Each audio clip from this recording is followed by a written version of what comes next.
Hey, what is up guys, it's Galaxy Tech Darklord here, and I'm back today with a Hieratic Dragon Deck profile for the July 2014 format.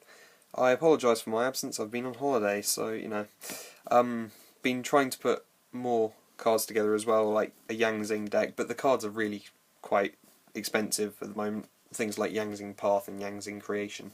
Anyway, I'm going to get onto this deck. There's no soul charge and there will be in this deck. Some people may not be happy to know about that, but I don't like it in this deck. And there will be no side deck, of course, because this is not a tournament report. Right, so we have we start off with the standards. We have 3 copies of Tefnuit, your Cyber Dragon, and opener. We have 3 copies of Su, 3 copies of Nebthet now, because I've found it's very useful now for actually popping monsters, things like Ophion and Evil Soul Ophion and stuff. Things that need to be taken out of the way first before vital plays can be made. And then finally for the Hieratic bit, 3 copies of Eset, whatever. Can manipulate its level, so 5, it can be normal summoned. Right. Then we have 1 Red Eyes Darkness Metal Dragon and 1 BLS. I had Light Pulsar Dragon in this deck, but I thought BLS is much more versatile because this is Light Pulsar. While it's a rank 6, I don't think I'd be using it until late game, and so BLS is better for that purpose.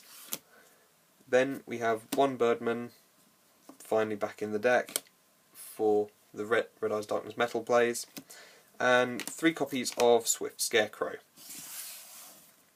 For the vanillas we have 2 Labradorite, 1 Yamadron, and 1 Flamvell Guard.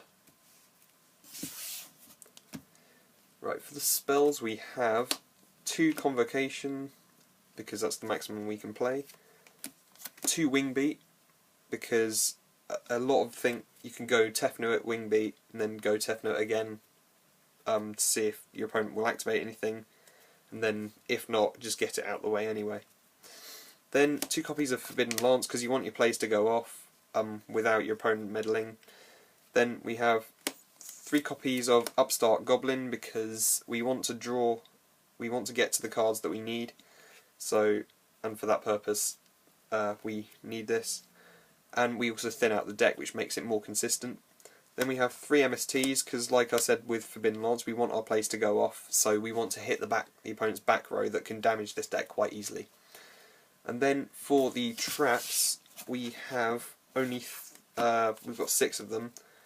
We have 3 copies of Reckless Greed, because we want, like I said with the upstarts, we want the draw power, we want to get to the vital cards, and activating more than one of these at once does not stack, so it doesn't. It just skips the next 2 draw phases, not the next 4 or the next 6. Which is really great. And then finally we've got 2 Royal Decrees and 1 Trap Stun. I have 1 Trap Stun because Royal Decrees are really expensive. Even there are idiots on the internet, trying to charge about £10 or whatever it is in dollars for a really battered, horrible version of it. And when I class the ultra rare version at about 10, I'd class a battered copy at about 50p, to be honest. But yeah. So that is the main deck. It's quite a simple deck, it's very standard. For the extra deck, I've got 2 King of Atum, finally got 2 Gaia Dragons, which are really, really helpful to go on to used rank 6s or 5s. Then we have, for the generics, we've got 1 Ptolemy M7, 1 Gauntlet Launcher, 1 Bounzer. And then for the 5s we have 1 Volcasaurus, 1 Shark Fortress, and 1 Tiras Keeper of Genesis. And then finally for the synchros, that because we can make it, we've got Gaia Guardian, because it is really great card.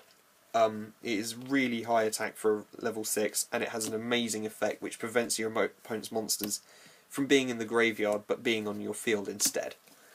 Then we have one Exploded Dragon Wing. I actually prefer this over Black Rose Dragon because it's a piercer and it also has a really great effect to avoid battles, really, as well. And then we have one Stardust and one Crimson Blader for the 8s.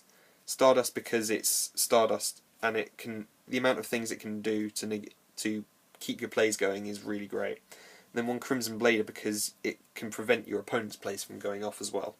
Then finally we have one Star Eater because Star Eater is just amazingly good and you can make it in several ways. Right, that is the end of the deck profile. I hope you like it. Thank you very much for watching. Don't forget to rate, comment and subscribe. Peace out.